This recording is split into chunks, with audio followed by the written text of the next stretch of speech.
Bom, vamos por agora nos contentar com o modelo de iluminação local, que na verdade é o modelo de iluminação mais padrão, assim, no pipeline gráfico mesmo. E aqui vocês veem a diferença, né, do que a gente vai ter com iluminação local e iluminação global. E na verdade nós vamos ver que o modelo de iluminação local é um modelo de iluminação. E quando a gente fala modelo, é uma aproximação do que a física realmente faz.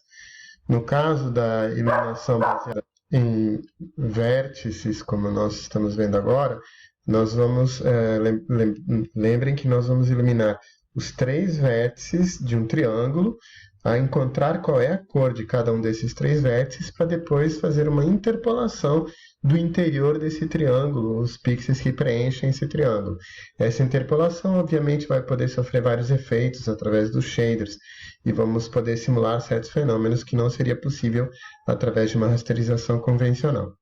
Bem, quando falamos de modelo de iluminação, nós vamos apresentar agora o modelo mais clássico, que é o modelo Phong, e é um modelo muito adotado na computação gráfica, e vamos ver como ele se incorpora dentro do pipeline gráfico de rasterização.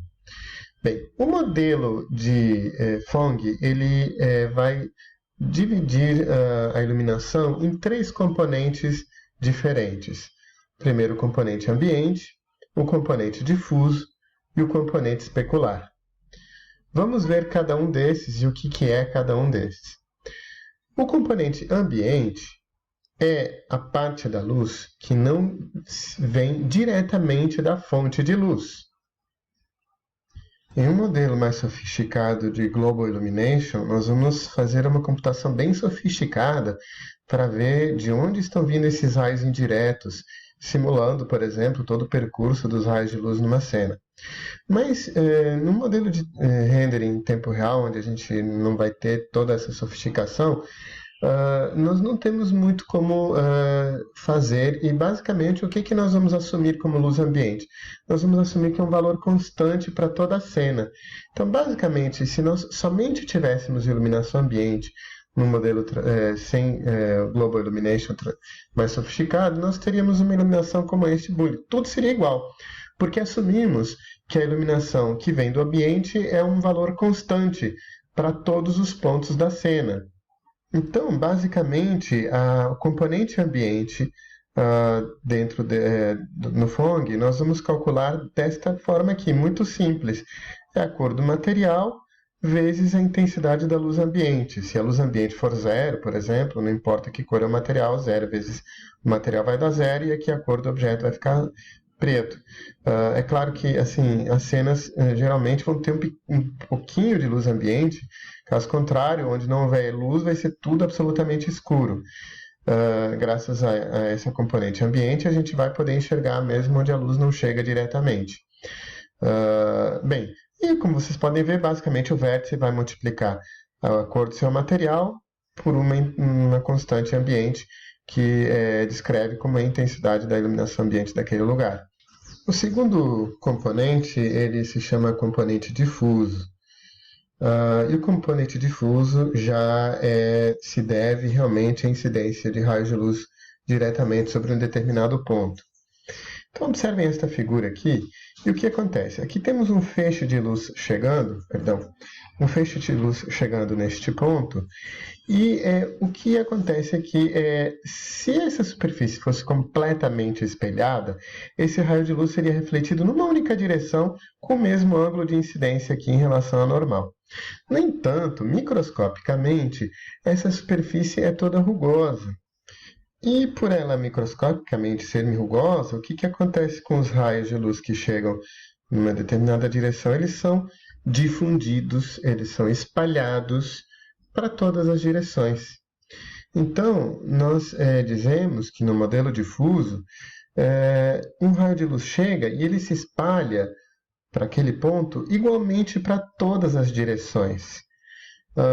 Por isso, numa superfície puramente difusa, não importa onde o observador se encontre, ele sempre vai ver esse ponto com a mesma cor, com a mesma intensidade de iluminação. Isso porque os raios de luz se espalham igualmente para todas as direções.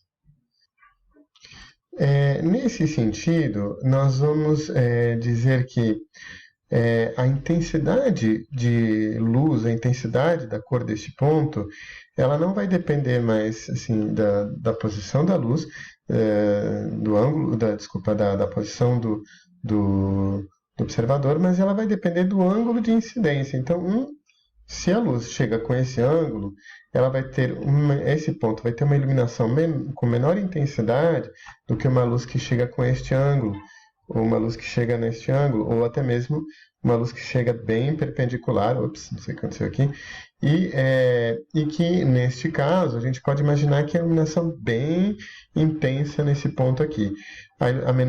Quando esse raio de luz estiver quase tangenciando aqui 90 graus, a intensidade de luz nesse ponto vai ser bem suavizada, vai ser bem pequena. Para descrever, então, este efeito de iluminação, esse modelo de iluminação, nós basicamente usamos as leis de Lambert, que são resumidamente três.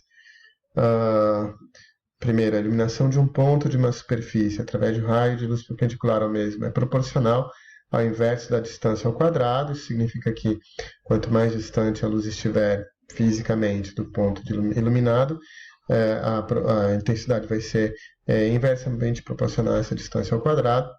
Se um raio de luz atinge uma superfície, a intensidade é proporcional ao cosseno do ângulo deste raio. Nós já vamos falar sobre isso.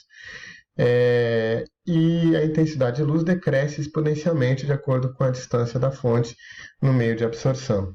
Bem, vamos entender a segunda lei, que é a mais relevante aqui para a gente, e que diz basicamente o seguinte, que se esse ângulo θ for 0 graus, significa que a luz está incidindo diretamente aqui, assim, formando 0 graus, então está alinhada com a normal.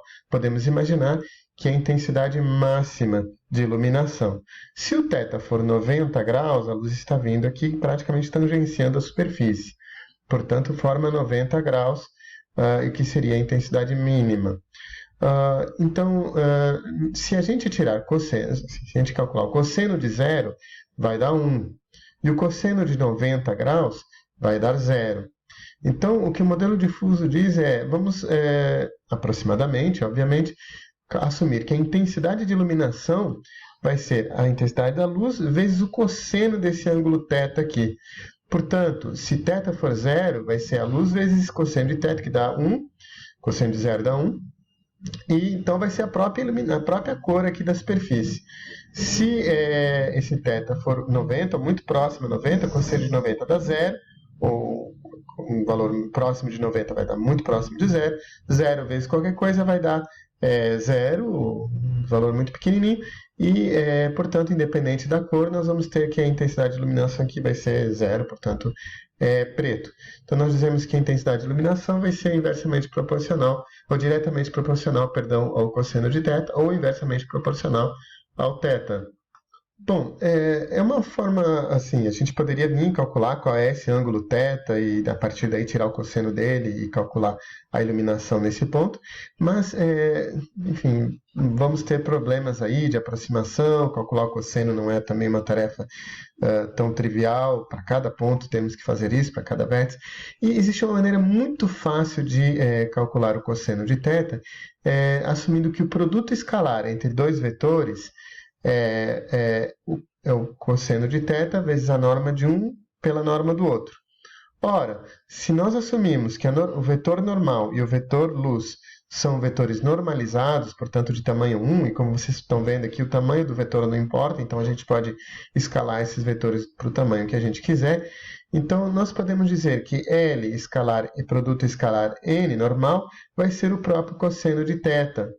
E isso é muito fácil de calcular. Computacionalmente, esses dois vetores podem ser calculados desta forma aqui.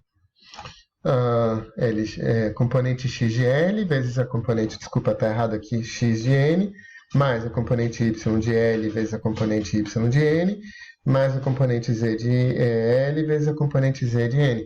Então, com 3 produtos e 2 somas, portanto, uma operação bem simples, a gente calcula qual é esse cosseno de θ, assumindo que nós temos o vetor n e o vetor L.